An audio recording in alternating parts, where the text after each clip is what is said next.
Hey guys, in this video I'll show you how to fix Battlefield 2042 not launching crashing on startup. Alright, let's begin. First, navigate to the bottom of your screen and right click on your taskbar, then select Task Manager. When the Task Manager opens, go to the Processes tab in the top left corner. Here, click on any random process just to get focus in the list, and then use your keyboard to search for your game or application. If nothing appears, that's a good sign.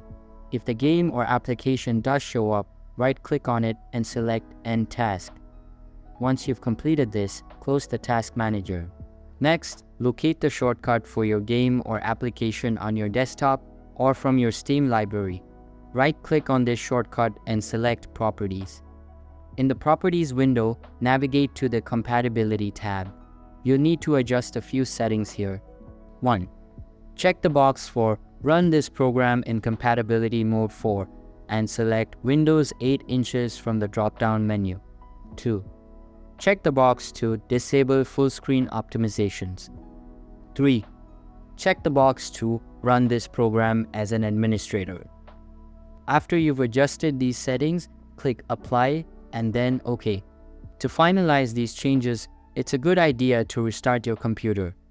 Once your computer restarts, you should notice a small administrator symbol on the shortcut icon, indicating that the compatibility and administrative settings have been applied. And that's it for this video. If you find this helpful, consider subscribing and giving this a big thumbs up.